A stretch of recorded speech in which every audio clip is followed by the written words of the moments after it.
Gepleýär Azatlyk Radiosu. Assalamu alaykum hormatly dinleyijiler. Eferde dünýä türkmenleri gepleşigimiz mikrofon öňünde maksat Ataýew.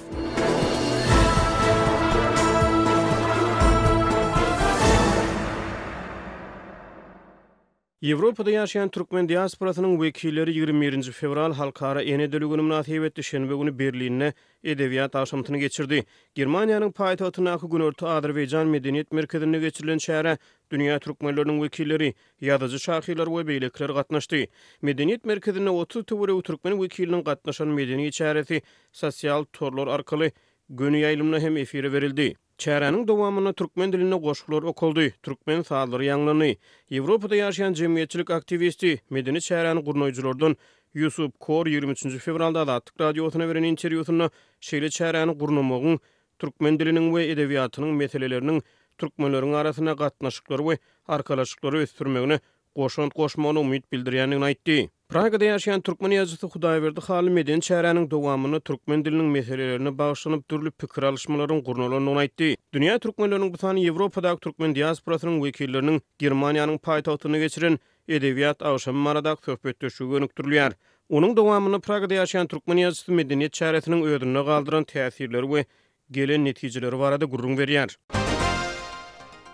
Hudaýberdi Asyl geçen hepde Ýewropadaky türkmen diasporasynyň wekilleriniň 21 fevral halkara ene döli günü münasibetli Berlinne geçiren şäheretine gatnaşdyňyz. Şenbe günü 6-njy gün Berlinne ýagyş ýagdy. Ýöne ýagyş ýagmyry garamazdan çäräni gurnoýjylar mihmanlary oňat garşy aldy. Çäre guramaçylykly geçirildi diýdiňiz. Türkmenleriň arasyna ýagyş ýagmyry köplenç, ırsal bereket bilen ýetirtirilýär. Sözümiziň başyna bu çäräniň sizde galdyran täsirleri barada gurrun berýärsiňiz. Enne şol geçirilen çäre ören oňat täsir bardyrdy. Sebäbi olar meni mihman çagyrdylar. Berlin şäherine kabul etdiler, öňümden çykdylar. Şeýle hem şol duşu geçirmek üçin köp alat etdiler. Bir hepde çemesi öňünden. Sebäbi ol kompýuter alkary göni gepleşik boldy. Ol gepleşige de Owanstan ildeşlerimiz şeýle hem Ýewropanyň durly ýerlerinde ýaşaýan ildeşlerimiz şeýle de Türkiýede bolýan ildeşlerimiz gatnaşdylar. Köp adam gatnaşdy şol gepleşige. Şony gurnadylar. Şol gepleşik hiç bir bökdönüşsiz boldy, bökdönüşsiz görkezli gözümizin aldyna hiç bir bökdönüşlik bolmady. Şonu ören oňat guradylar. Olaryň şol eden ihlasyna men gaty sarpy goýan sebäbi bir öz mümkinçiliklerinden bermek. Ýöne olar şol ýeten wagtyna da şol çeken azaplaryna da ünseren oklar bir ene dilin hatirasyna şeýle aladalara gidip bilýändiklerini görkezdiler.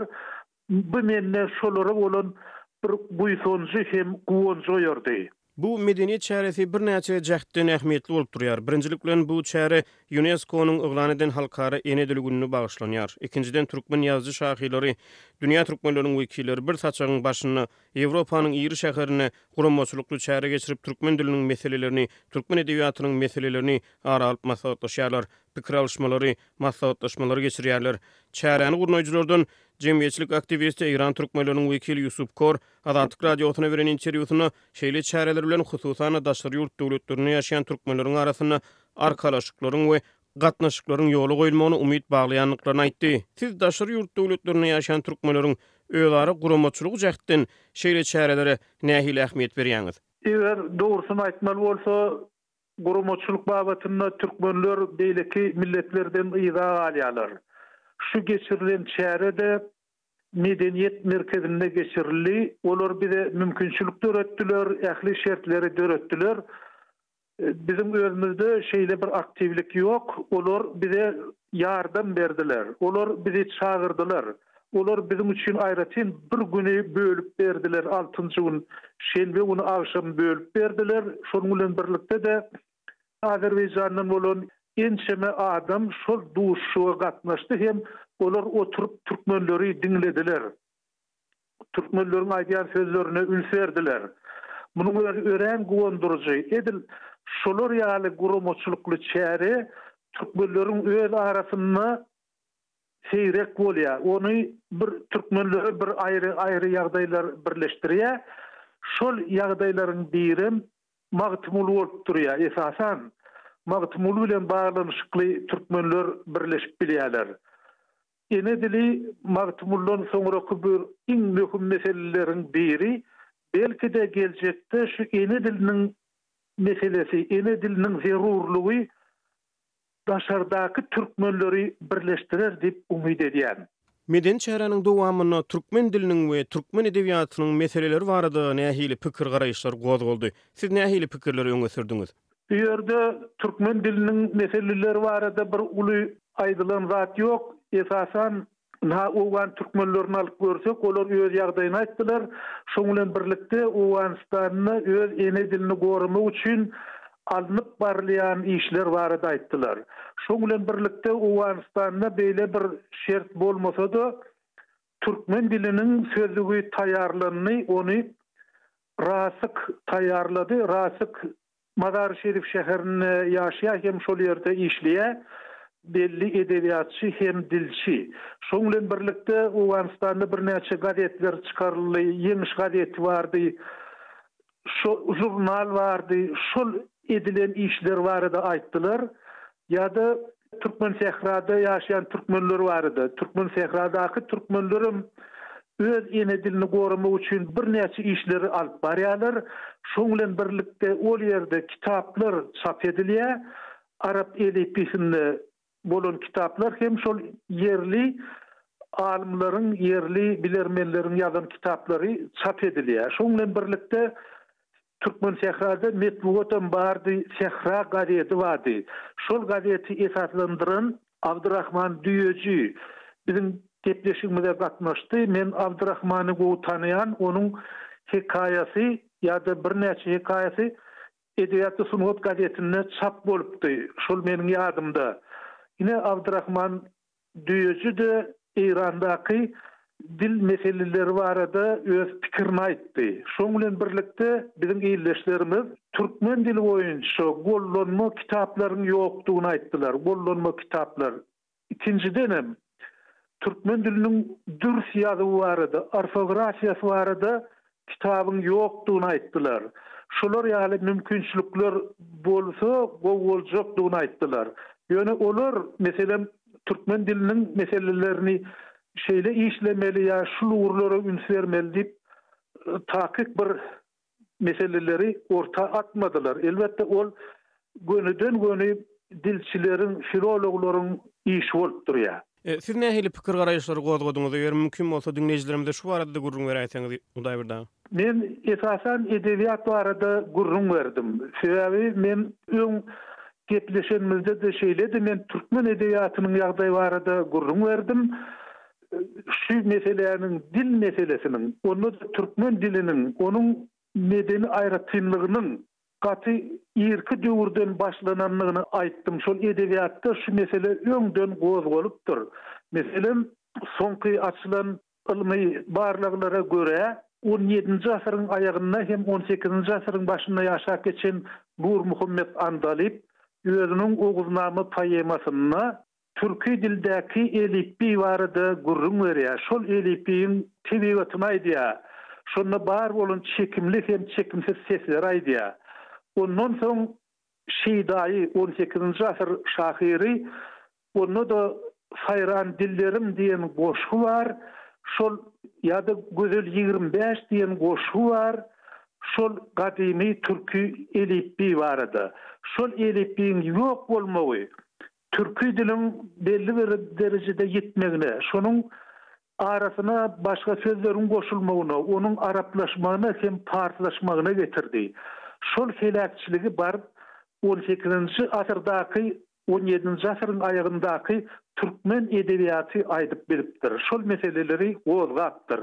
Ine men şol ýagdaýlar barada gurrun etdim. Bilşimi diýär bu şäher Ýewropanyň ýer şäherleriniň birine, Germaniýanyň paýtagty Berlin şäherine, Günörtü Azerbaýjan medeniýet merkezine geçirildi. İran ýa-da Owganistan bilen deňeşdirilene ýa-da Türkmenistan bilen deňeşdirilene Ýewropada ýaşaýan türkmen ilaty köp däl, hatda ujypsyz. Ýöne muňa garamazdan şeýle şähere raýat başlangyçlary bilen İranyna, Owganistanyna ýa Türkmenistana däldi Ýewropada geçirildi. Siz şeýle şäheriniň etnik türkmenleriň köplük bolup ýaşaýan beýleki ýurtlaryny şeýle erkin we azat geçirilmegini gödüňüne getirip bilýäňizmi? Beýleki ýurtlarda şeýle erkin şäherleriň geçirilmegine näme böwet bolýar? Men bilmedim de ýöne bu taýda bir bellemeli zat bar. Bir Germaniýa Federativ German Respublikasy, ol bir demokratik ýurt, bir erkin ýurt, parahat ýurt. Şoň bilen birlikde şol medeni oçugyň yerleşýän ýerini gördüm. Bir parahat etrap şol yer. Ya bir sen barlayan yok, ya öňden polisiýa çykyp duranok, beýleki yok, bir adamlar şeýle erkin. Şoň bilen birlikde de oturup şeýle gurrunlar boldy. Onsoň ilki bilen telewizionyada göni efirde ähli türkmenler kim isleýän bolsa şolar efire baglanyp şol çykyşlara tomoşa edip bildiler. Owganystanyna, Iranyna, Türkmenistanyň öz şäherine hem beýleki ýurtda ýaşaýan türkmenler şol gepleşikler gutorandan soň özara oturup gurrun edildi. Şo gurrunum täg gijen ýaryna çenli dowam etdi. Şeýle bir erkinlik. Şol erkinlik gynansa beýleki ýurtlarda ýok. Ol çäklendirilen şol erkinlik. Şoň üçin ol ýurtlarda şeýle zatlar guramak kyn. Meselem Türkmenistan alyp görsek, Türkmenistanyny sen toy etseňem ya bir başga bir mereke etseňem akşam saat 10 ýere çenli sen onu gutarmaly, jemlemeli. Ondan soň adam üçmeli däl diýilen bir görkezme bar. Ya da sana gelip şonu inni beset diýip aýdyp bilýärler. Şoň üçin muňa bir şol ýurdun erkinligi, şol ýurdun bir giň göz bilen garamagy gerek diýip düşünýän. Eger şeýle mümkinçilik bolsa onu köp ýurtlarda şeýle şäherleri geçirip bolardy. Dünya türkmenleriniň şeýle şäherleri gurnamoklarynyň geljekki mümkinçilikleri babatda, geljek babatda nähili mümkinçilikleri hödürlýär siziň pikiriňizçe?